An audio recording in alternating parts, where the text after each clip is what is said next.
The Sales Sense Reality Talk Show with your host, Mike Krause. Mike has sold over $100 million in sales and offers Fortune 500 strategies, tactics, and tools to sales professionals and business leaders. He created this show with one thing in mind, for sales professionals to share their secrets with each other. Join us every Wednesday at 12 to 12:30 Eastern Time, or sign up for updates on Mike's mailing list at salessensesolutions.com. Mike appreciates you listening and wishes you good luck on your next sales call. Welcome. It's Mike Krause with the Sales Sense Reality Talk Show. I'm really excited to have Charlie Pettijohn with us today, and we're going to be talking about learning and sales professional and keep on learning, which I'm a big believer in, and I know Charlie is. He's the director of Sales Programs and Institute at Nova Southeastern University, and he's been achieving your goals at one of the nation's top online MBA and certificate sales programs. Sales are more about the other person in the room than the salesman. People aren't focused enough on interpersonal skills, says Charlie Pettijohn, and he is a long champion for the integration of sales education initiatives to bolster the marketability and competency of America's sales force. And at the age of social networks, call centers, and email spam, the Huizinga University is the director of sales, and he's dedicated to providing a sales curriculum that is second to none and places emphasis back on traditional face-to-face sales. Prior to being appointed director, Charlie Pettijohn has been a seasoned faculty member at several universities, most recently at Missouri State University Colleges of Business Administration. He has spent more than 30 years specializing in sales programs, which include the study of selling ethics and behavioral, sales training and performance, and critical sales skills, and has authored nearly 150 journal articles on those and related topics. He holds a Bachelor of Science in Business Administration from Missouri Western State University, a Master of Business Administration in Missouri State University, and a Doctorate of Business Administration from Louisiana Tech University. He is also a Fellow of the Sales Marketing Program, the Sandler System, and he's just an overall great guy to have on our show today, immediate value in today's dynamic business environment. And please, I want everyone to go out and visit his site at www.nova.edu, or you can visit nsusales.com. So, Charlie, without further ado, I'm so excited to have you on our show today to talk about education and Salesforce. How are you doing today? I'm fine, Mike. Thank you. Wow, I appreciate that introduction. I'm almost worn out now. I know. When someone else reads your bio, it's like, wow, I've actually done a lot here. So, yeah, it is. It's amazing, your accomplishments there, and it seems like you have that passion to, just like myself, in sales and ethics and making life easier for the sales professional. And I love how you said back to face-to-face sales. But before we jump into the content of the show, tell the listeners a little bit more about yourself that I might have missed in your background. Sure, I'll be glad to, Mike. Wow. When they say seasoned in that biography, that means I'm old. I've been around a long time. I've been involved, in the car business from time to time. My family started a car agency in 1924. That was, by the way, before I was born. Additionally, let's see, I've sold sponsorships in our family business program at Missouri State University, sold memberships in the family business program there. Sold advertising, trying to think back on what else I sold. I sold shoes all the way through college, so I guess you'd call me the original Al Bundy of sales. I had the privilege of teaching sales for quite a few years at the university level, had the opportunity to do a lot of work with companies in various capacities in terms of doing specific training for them. So, I've had a lot of fun. So I guess the old saying, if you enjoy what you do, you never work a day in your life. So that is true. That is true. I'm glad that you found that. And, I love that you want ethics in sales. I'm a big believer in that. And I think that's one of those things that salespeople have that negative connotation when you're referring to sales. It's kind of like a dirty word, and ethics is definitely at the forefront of sales, because we're in the trenches. We're going out there meeting people, shaking hands, etc. and I'm glad that you bring up ethics into this topic. But let's start at the high level here. What is the Huizenga Sales Institute? Tell the listeners a little bit more about what you're trying to accomplish over here at the Institute. I appreciate that question. I guess it would have been prior to this fall of 2010. Our university was like most of the other 4,000 universities out there in terms of we offered a sales class, and it was a very generic-based sales class, something you could find almost anywhere. But our university and our dean Mike Fields, they went out, before I ever arrived here, they went out and interviewed, I don't remember how many businesses, and they kept getting a response in terms of what these businesses were seeking from their future employees. And you know what that response was. They were looking for people who had sales skills, communication skills, persuasive skills. That came up over and over and over again. So the dean, in his wisdom, decided, we need to do something to better prepare our students for the world. I mean, we are providing students with some education, but not a lot of ammunition for when they graduate. So he wanted to give them some real-world skills that they could use that would enable them to get a job. Chally, I think, and don't hold me 100% to these statistics, but Chally did a study that found that I think 43% of college graduates had jobs upon graduation, and 90% of college graduates from universities with sales institutes had jobs upon graduation. So his concept was to develop a program that would enable our students to get jobs. We're going to provide them with differential skills and a differential advantage in the marketplace. And you and I both are on the same page. I think that we know that sales, those skills are universal, whether you're talking about your job or your relationships or whatever you're involved in sales, whether you get a paycheck for it or not. Does that kind of answer your question? Yeah, absolutely. And one thing that struck a chord there too is when someone graduates, because I've taught at a university as well, a sales course, and it was amazing to me, and they were all seniors, how it was, and I was probably like this myself, deer in the headlights, of like they really weren't prepared for the next day, the day after graduation.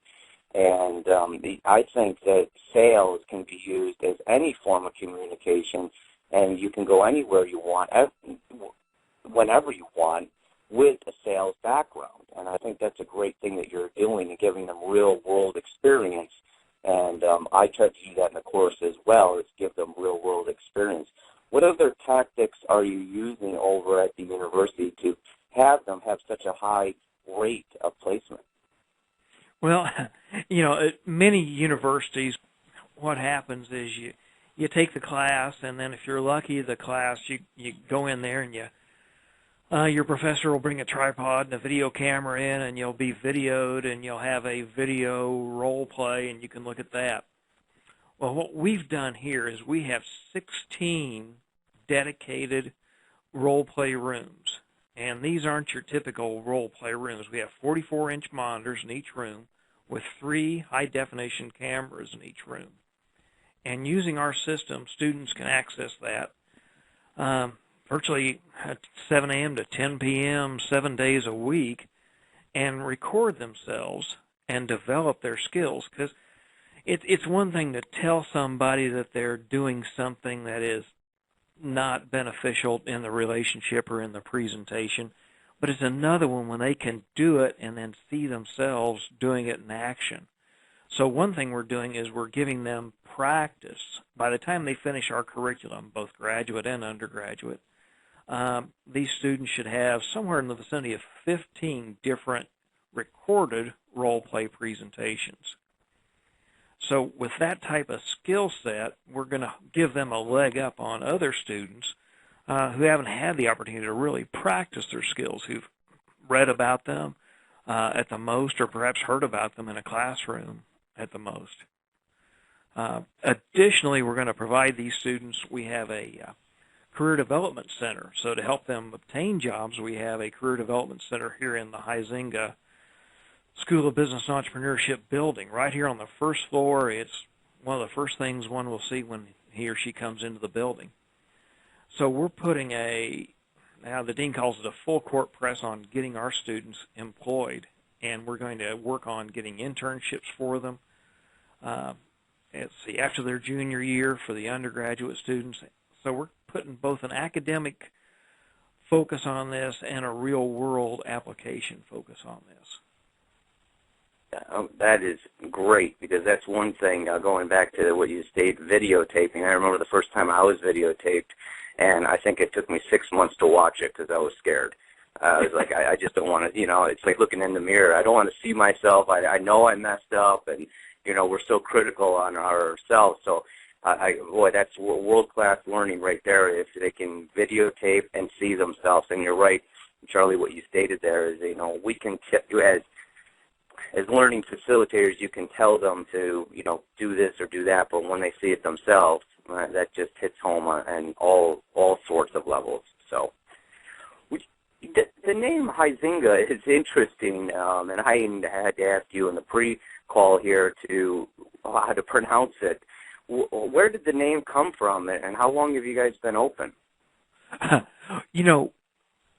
think we are maybe the only one or one of two universities in the nation that have entrepreneurship in their name. You noticed, I think, that I said the Huizenga School of Business and Entrepreneurship. And yes. Mr. Huizenga is an entrepreneur of the greatest type.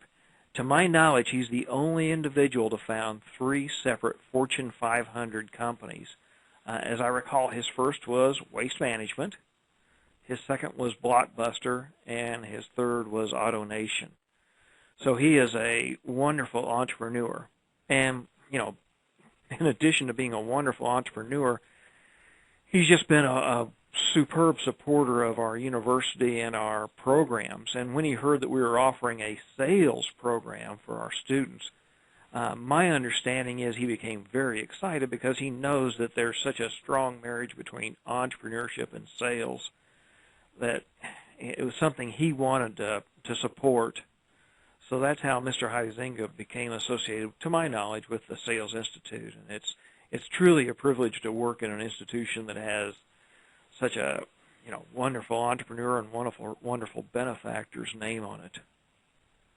Absolutely, and studying lifelong sales and entrepreneurship myself, the nail on the head. It is a marriage, and statistically proven. I don't have the stats in front of me, obviously, but that if the entrepreneur has those sales skills, they will be more likely to succeed than someone that does not have the sales skills and communication level and that go-getter attitude when they're trying to go out there and take that leap of faith and start their own business. So I think it's brilliant. And only 2 in the nation.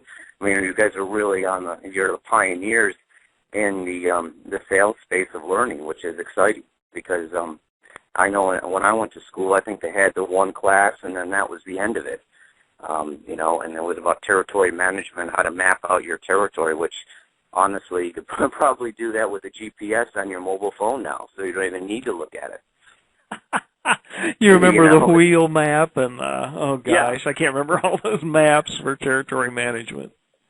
Yeah, exactly. You're mapping out towns and streets. Now you just go to my GPS and it tells me every single account that's around. It's incredible. Using the tools like Around Me, it tells you exactly where your prospects are, exactly around you. It's amazing how technology has changed the sales front and how much people we're probably saving, that's for sure.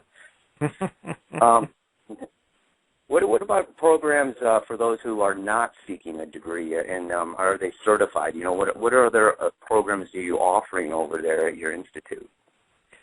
We are focused on so many different types of learners, and that's one of the great things about Nova Southeastern University is we're focused on, helping people grow and advance in many different ways. You asked the question a moment ago about what makes our program a bit unique, and one of the things we did was we partnered with Sandler Sales, and we have an exclusive relationship with them. I believe it lasts another 2 years, and hopefully we can keep this relationship going. But Sandler is rated #1 in Entrepreneurship magazine for sales training, and it provides our students with a real-world focus. So we're providing students not with Charlie's theory of sales or Mary's theory of sales, but with a well-founded basis for sales. And what we can do is, at the undergraduate level, we offer a minor in sales. We offer a bachelor's of business administration that a student can get a major in sales. At the MBA level, we offer a concentration in sales, a certificate in sales. But unlike a lot of universities that link sales and sales management, we decided that sales and sales management are two separate skills, so we offer a concentration in sales management at the MBA level and also a certificate in sales management. Now, in addition to these programs, we can do a lot of executive education and have done that, and we can customize it for a corporation's specific interests. And we also have programs for individuals, just, the weekend programs or those types of programs as well. Wow. And are these courses available online too? Can people take them over the web or? Exactly. Thanks for asking that. I forgot to mention that. Yeah, we offer the courses both on ground and online. So that's another unique thing about us, is that we offer a combination of these methods of learning. So whether one is living in Anchorage or Fargo or here, you have the opportunity to take the course online, which provides you so much more flexibility.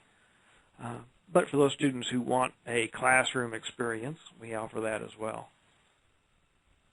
Yeah, incredible. What about, why, going back to a little bit more, why the passion of sales, and kind of walk through, like, all of a sudden it just happened, or through your research and analysis you decided that sales would be a focus for the Institute besides the backing from Huizenga? I mean, what other things did you guys go through with your due diligence process? Well, again, when the dean came here, the dean went out and literally interviewed, an amazing number of companies. I don't recall the exact number of people they interviewed, but, just is incredible. And over again, these corporations said, we want people graduating from colleges that have sales skills. So now, in addition to that, they also mentioned some other things, logistics and leadership and some other things like that, but sales was the predominant one. And the dean recognized that providing students with that skill set would really enable our students to have a leg up on the competition, because it's a tight job market now, as you know. So we want to do what we can to enable our students to have a better opportunity to get the job. And, not just get the job, but to be successful. Because, again, statistics indicate that, roughly 60% of those people that take jobs getting out of college are going to have turnover. But the statistics also show that students who completed 3 sales-specific courses through a sales institute are far, far less likely to have turnover and far greater to have productivity faster. So that was kind of our goal. Absolutely. And, I'm a big believer that sales is for everyone. You can always keep learning and you can always keep driving. And at the end of the day, we're all in sales. You go home to your spouse or significant other, you're trying to sell them probably on an idea around the house or something to do with your children.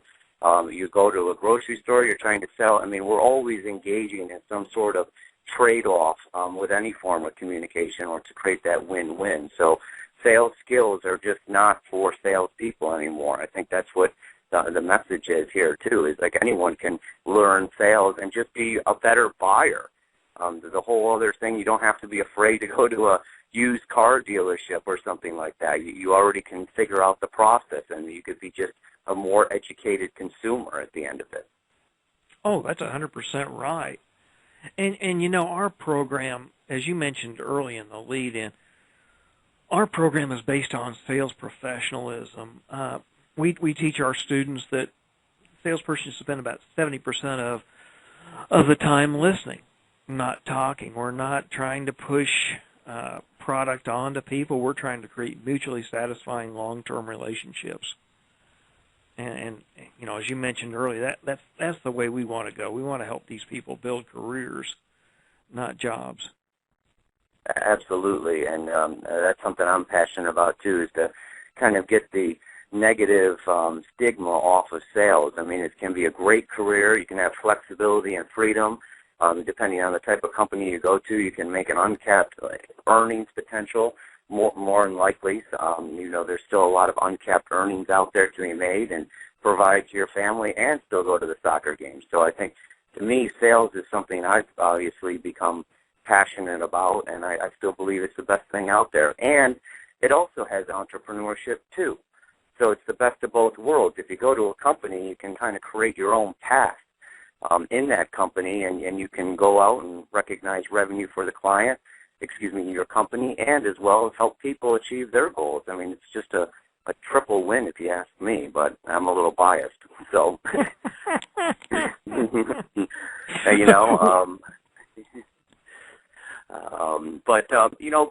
going back to one thing that I teed off there in the beginning of the call is ethics. I'm a big believer. I have sold over $100 million in products, and I can still walk down the street, and I don't have to look over both shoulders, Charlie. I don't have to hide behind a bush when I see someone coming at me. And I know some people out there probably do, and that's sad. They've made a bad ethical decision, and now they have to live with it the rest of their life. Ethics is hard to, you know what I mean? What's funny about that is I used to have the supermarket test, and that was one if I wanted to be able to meet my customers in the supermarket aisle without dodging behind the lettuce or the potatoes.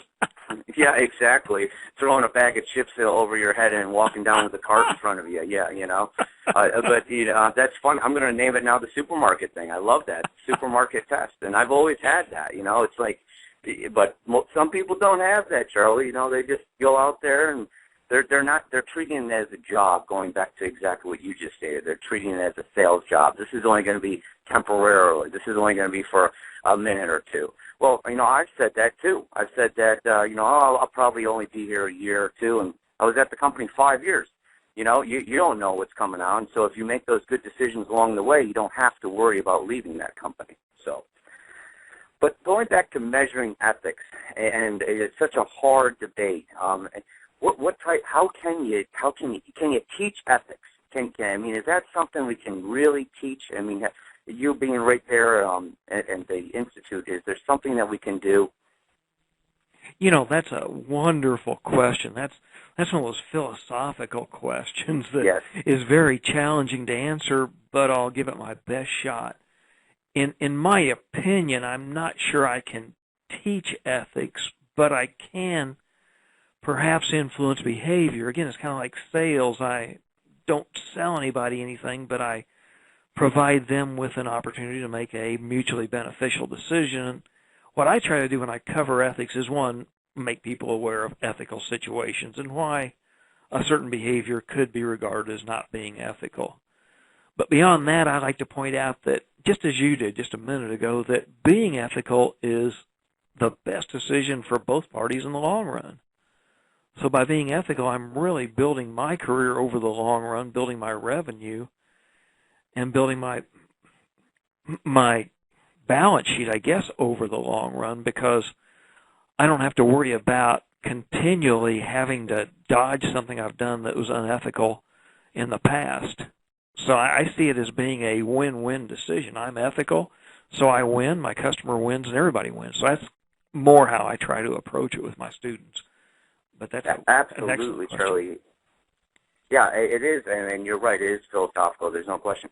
And you bring up a great point there again. Is that just because you're selling XYZ product today, and then you make a career change 3 years from now, guess what? You could probably call on those same prospects that you now have a 3-year relationship with and go and provide the next solution set. So just because you're in a transactional business right now, that you don't know what's going to happen to you in 3 years or 4 years or 6 months. You know, you could be in a totally different side. And how great would that be to go, hi, Charlie, it's Mike Krause. You know, we did business a year ago. Guess what? I'm over here. Oh, hey, good to hear from you. And then you build that lifelong relationship, and it makes prospecting and selling so much easier. Oh, it's incredible. And, you know, the sad thing is sometimes none of us are perfect, but, you know, it's the ethical relationship is so fragile that you have to work so hard to make sure you maintain that. You know, in my opinion, you need to be 110% ethical. Oh, absolutely. And we live in a Google away. You know, what I refer to as just we're all a Google away. You know, I can just Google you, or I can connect with you on LinkedIn, which I'm a big believer. I can check out everything before you even walk into that door. So, and then it only takes one bad egg out there to ruin the whole basket. And, you know, it's just be careful in your decisions out there with sales, because we usually are handling money, obviously, because we're trade for service. And it only takes one bad apple, and then you ruin that whole cart. That's for sure. There's no question about it.